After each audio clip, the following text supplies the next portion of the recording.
Salam sejahtera untuk kita semua.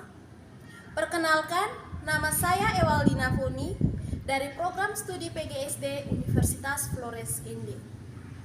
Hai sobat sekalian, kali ini saya akan menjelaskan faktor-faktor penyebab seseorang melakukan korupsi.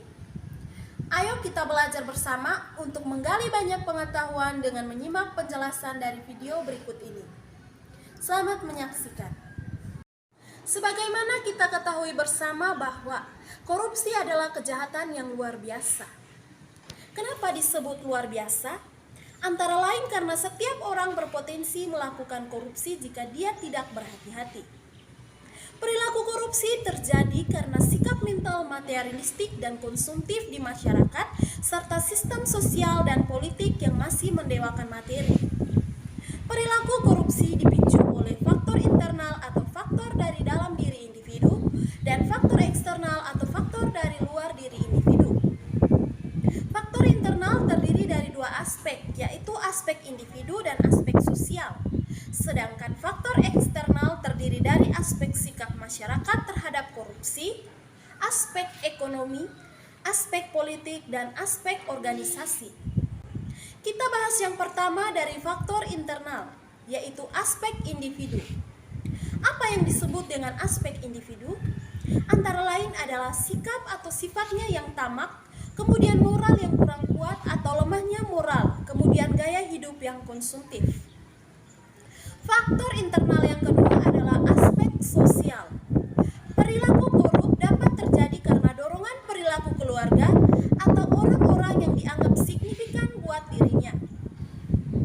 Kaum behavioristik mengatakan bahwa lingkungan keluarga yang secara kuat dapat memberikan dorongan bagi orang untuk melakukan korup. Bahkan, ini bisa mengalahkan sifat baik yang dimiliki oleh seseorang tersebut.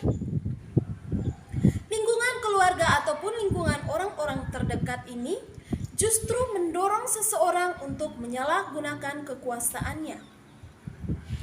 Kita akan bahas selanjutnya tentang faktor eksternal. Yang pertama adalah faktor eksternal berupa aspek sikap masyarakat terhadap korupsi. Nilai-nilai di masyarakat yang kondusif atau justru memfasilitasi terjadinya korupsi. Misalkan masyarakat yang kurang menyadari bahwa sebenarnya korban utama dari korupsi adalah masyarakat itu, sehingga kadang mereka cuek terhadap perilaku-perilaku korupsi. Kemudian, masyarakat kurang menyadari bahwa kadang-kadang dia terlibat, misalnya ketika dia merasa mendapatkan pelayanan yang baik atau yang cepat oleh aparatur negara. Kemudian, dia memberikan tips atau tanda terima kasih dan sebagainya.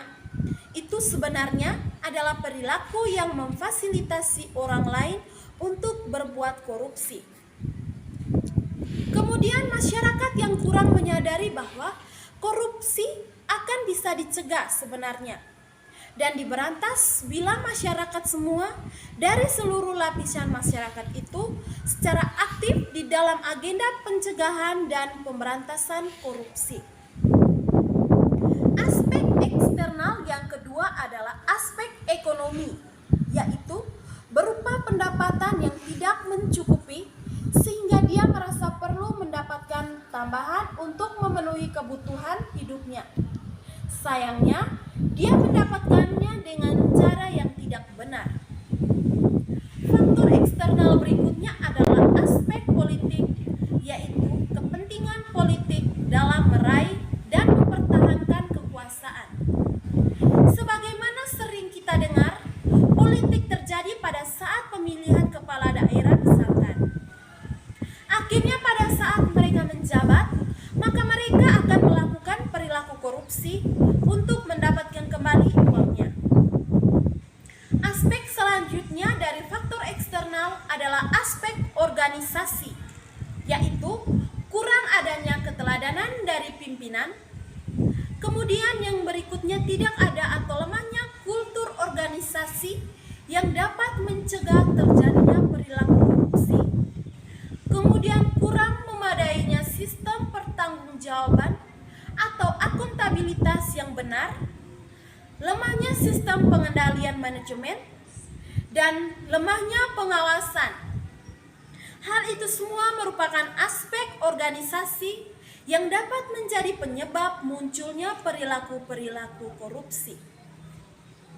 Dari semua yang telah kita bahas, semoga makin menambah wawasan kita yang akan membuat kita senantiasa berhati-hati agar tidak tergoda, mendekati, atau melakukannya.